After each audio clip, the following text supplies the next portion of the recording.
అందరికీ sun stroke తగిలితే తెలంగాణ ముఖ్యమంత్రి కేసీఆర్కి డాటా స్ట్రోక్ తగిలిందంటూ కూడా సిపిఐ నారాయణ కీలక వ్యాఖ్యలు చేశారు. ఖమ్మం నియోజకవర్గంలో బాలపేట బహిరంగ సభలో ఆయన కీలక వ్యాఖ్యలు చేశారు. వీటిని ఒక్కసారి మనం గనక గమనిస్తే కేసీఆర్ బీజేపీకి లొంగిపోయారు, బీజేపీ లిక్కర్ స్కామ్లో కేసీఆర్ని లొంగ తీసుకుంది, కవిత లిక్కర్ స్కామ్లో ఇరుక్కోవడంతో కేసీఆర్ ఏమీ చేయలేక బీజేపీకి సరెండర్ అయ్యారు, తెలంగాణలో కాంగ్రెస్ని అధికారంలోకి రాకుండా అడ్డుకునేందుకు బీజేపీ బీఆర్ఎస్తో కలిసి ముందుకు వెళ్తుంది. దానిలో భాగంగానే ఇక్కడ బీజేపీ బీఆర్ఎస్ రెండు కూడా కాంగ్రెస్ని ఓడించేందుకు వ్యూహాలు సిద్ధం చేస్తున్నాయి.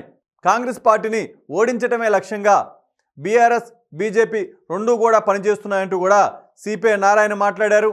ముఖ్యంగా ఇక్కడున్నటువంటి పరిస్థితులు, గతంలో లిక్కర్ స్కామ్కు సంబంధించి ఢిల్లీ విచారణ సంస్థలు చేసినటువంటి హడావుడి, ప్రస్తుతం అవి వ్యవహరిస్తున్నటువంటి తీరు, లిక్కర్ స్కామ్లో కేసీఆర్ కూతురు కవితని ఏ నిమిషం అయినా అరెస్ట్ చేయొచ్చు అంటూ కూడా పెద్ద ఎత్తున బీజేపీకి సంబంధించిన నాయకులే ప్రచారం చేశారు. ఇప్పుడెందుకు వాళ్ళంతా కూడా సైలెంట్గా ఉన్నారు? దీని వెనక పెద్ద కథే నడిచింది. లిక్కర్ స్కామ్ని అడ్డు పెట్టుకొని బీజేపీ కేసీఆర్ని లొంగ తీసుకుంది, కూతురు కవిత కోసం కేసీఆర్ కూడా కాంప్రమైజ్ అయ్యారు అంటూ కూడా నారాయణ వ్యాఖ్యలు చేయడం జరిగింది. గత కొద్ది రోజులుగా కాంగ్రెస్ పార్టీకి సంబంధించిన నాయకులు కూడా ఇదే విధంగా మాట్లాడుతూ ఉన్నారు. బీజేపీ బీఆర్ఎస్ రెండు కూడా కలిసి పనిచేస్తున్నాయి. ఇక్కడ కాంగ్రెస్ పార్టీని ఓడించేందుకు బీజేపీ బీఆర్ఎస్ కలిసి పనిచేస్తున్నమాట వాస్తవమే. బీజేపీ కేసీఆర్ని లొంగ తీసుకుంది, కేసీఆర్ కూడా బీజేపీ చెప్పినట్లు ఆడుతున్నారు. లేకుంటే గతంలో మోడీతో దేనికైనా సిద్ధమన్నటువంటి బీఆర్ఎస్ అధినేత కేసీఆర్ ఇప్పుడెందుకు మోడీని ఏమీ అనటం లేదు, బీజేపీని ఎందుకు విమర్శించట్లేదంటూ కూడా ఇటు కాంగ్రెస్ పార్టీకి సంబంధించినటువంటి నాయకులతో పాటు ఇతర పార్టీలకు సంబంధించినటువంటి నాయకులు కూడా మాట్లాడుతున్నటువంటి పరిస్థితి. ఎన్నికల దగ్గర పడిన తర్వాత దాని మీద ఇతర పార్టీలకు సంబంధించినటువంటి నాయకులు చాలా బలంగా ప్రజల్లోకి తీసుకువెళ్లారు. ఇక్కడ కాంగ్రెస్ అధికారంలోకి వస్తుందన్న విషయం తెలుసుకున్నటువంటి బీజేపీ బీఆర్ఎస్ కాంగ్రెస్ను ఓడించేందుకు కలిసి పనిచేస్తున్నాయంటూ కూడా అనేక సార్లు మాట్లాడటం జరిగింది.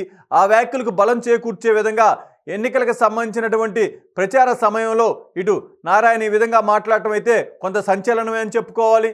ఎందుకంటే బీజేపీ బీఆర్ఎస్ రెండు కూడా కలిసి పనిచేయటం ఒక లెక్క అయితే, బీఆర్ఎస్ అధినేత కేసీఆర్ని లిక్కర్ స్కామ్ అడ్డు పెట్టుకొని ఇటు బీజేపీ లొంగ తీసుకుందనే విధంగా కూడా మాట్లాడటం అయితే కొంత తెలంగాణ ప్రజల్లో వేరే రకంగా వెళ్ళేటువంటి పరిస్థితి ఉంటుంది.